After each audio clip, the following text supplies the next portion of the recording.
Buenas a todos los compañeros y compañeras del curso. En este tutorial vamos a analizar una primera parte. En una primera parte, los aspectos más novedosos de la reforma al Código Procesal Civil. Luego, en una clase presencial, analizaremos una serie de lecturas que complementan este tutorial para obtener conclusiones sobre la novedad del Código Procesal. Empezaremos analizando los objetivos y principios en juego que inspiran la reforma al código. Un primer principio que lo inspira es el principio de publicidad. Este principio consiste en que cualquier ciudadano interesado puede asistir a la audiencia y supervisar el proceso. Desde ahí puede observar y juzgar la labor del profesional, de los abogados, la legitimidad de las partes y la labor del tribunal. El siguiente principio, el principio de inmediación, es un principio consustancial al principio de oralidad. Por inmediación entendemos que durante las audiencias orales existirá una relación personal directa y dinámica entre el juez, los abogados y las partes. Ya no se tratará de nombres en un documento, sino del análisis de situaciones humanas que serán alegadas por las mismas partes de una forma directa. Posteriormente tenemos el principio de contradictoriedad, que consiste en la posibilidad de discutir y presentar argumentos contra la posición de la parte contraria ante el juzgador. Es el elemento esencial de la oralidad, convencer a quien dicta la resolución de la posición que se defiende. El principio de identidad de los jueces es muy relevante en esta nueva etapa procesal. Una de las características más comunes al sistema escrito es que el juez que recibía la prueba testimonial o hacía el reconocimiento no era el mismo que resolvía el asunto meses después o años más tarde. Y una de las ventajas que se destaca del sistema oral que estamos comentando es que el juzgador oye los alegatos de las partes y recibe la prueba, y es el que resuelve la acción posteriormente. Ligados a estos principios tenemos el principio de humanización, que consiste en que el juez tendrá la oportunidad de conocer a las partes involucradas, ver que se trata de un conflicto humano en el que se discute no solo el patrimonio de alguna persona, sino también el esfuerzo y el producto de años de trabajo y de metas de esas personas. El principio de concentración es un principio importante, consustancial al principio de oralidad, y que se ha cuestionado mucho en el pasado. En el proceso escrito se ha desarrollado la costumbre y la fijación de que se trata de una trama compleja de muchos actos procesales a lo largo de un extenso periodo de tiempo, con una decisión en cada etapa: presentación de demanda, prevención para corrección de errores, curso, contestación, resolución de defensas previas, admisión de prueba, en fin, toda una enumeración de actos e incidentes que hacen el proceso muy lento, complejo. En el nuevo sistema de oralidad, el concepto de fondo no tiene por qué variar, pero sí se trata de eliminar el tema de la complejidad y de la duración. El principio de celeridad es consustancial, es un resultado de la aplicación de los anteriores principios, y se quiere que sea una propiedad del nuevo proceso. La idea está diseñada para que el mismo dure un año o menos para la sentencia de primera instancia, pero para ello es necesario que las partes participen en un proceso en donde sepan cuál es el cometido y su papel. Finalmente tenemos el principio de objetividad, que consiste en promover la posibilidad de que las partes aporten información de calidad en cada una de las audiencias orales, y ello implica una buena preparación del proceso. El principio de oralidad está establecido en el artículo 2.6 del Código Procesal Civil. Se preguntarán ustedes si este es un principio de carácter procesal. No, no es un principio de carácter procesal, es un principio de procedimiento, es un tipo de procedimiento. El artículo 2.6 del Código Procesal Civil lo que establece es la prioridad que van a tener las audiencias orales sobre el proceso escrito propiamente. Ante la disyuntiva entre escoger la eficacia jurídica de actos que estén por escrito u actos que se hayan manifestado en forma oral, durante las audiencias se decantará el juez por la aplicación de la oralidad.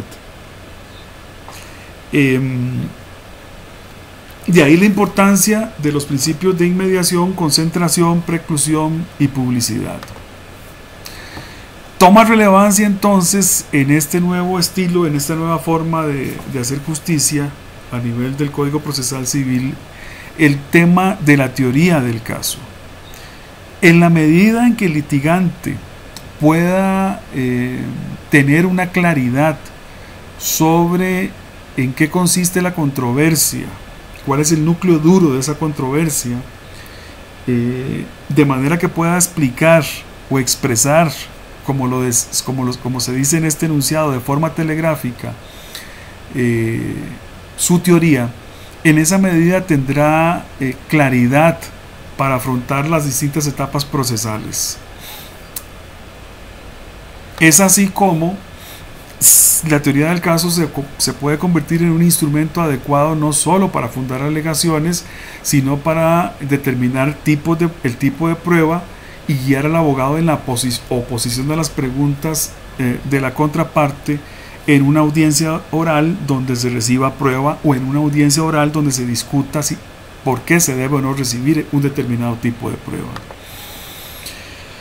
El nuevo Código Procesal Civil, en cuanto al proceso ordinario de conocimiento, se va a regir por dos tipos de audiencia: una audiencia preliminar regulada en el artículo 102.3 y una audiencia de debate regulada en el artículo 102.5.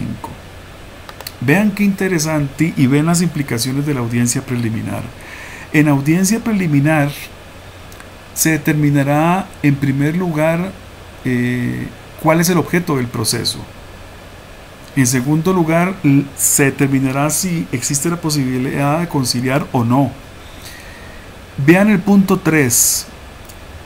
Se ratificará, se aclarará o se ajustarán las proposiciones de las partes cuando ella proceda. Es decir, es posible revisar el tipo de pretensiones y proposiciones que hacen las partes o que hicieron de manera escrita originalmente.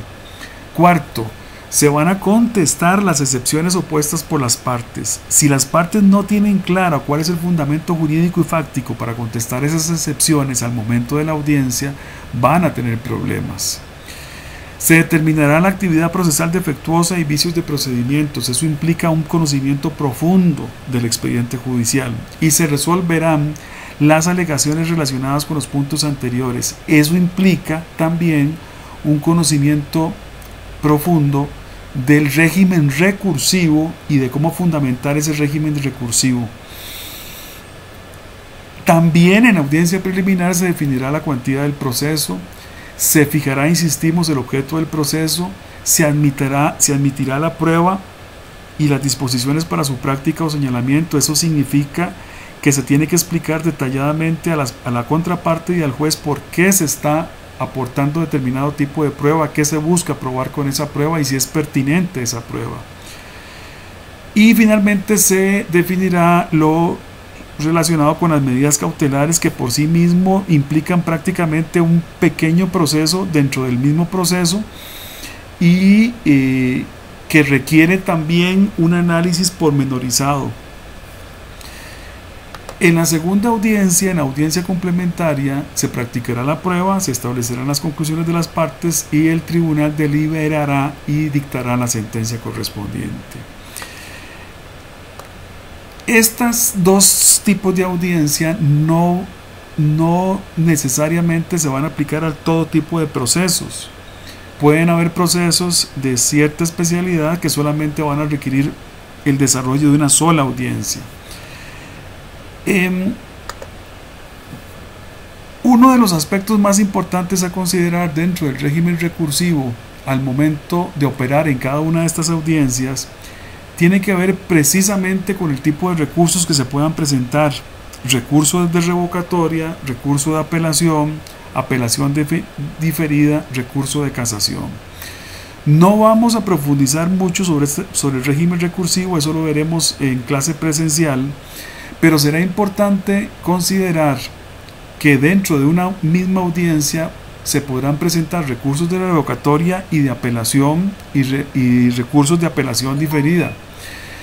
Y ello implicará una preparación detallada para fundamentar, insisto, jurídica y fácticamente cada uno de los recursos, porque se generarán dentro de una dinámica fluida en cada una de las audiencias. Es decir, estos recursos, para tener validez y eficacia, deben presentarse dentro de la misma audiencia oral de que se trate.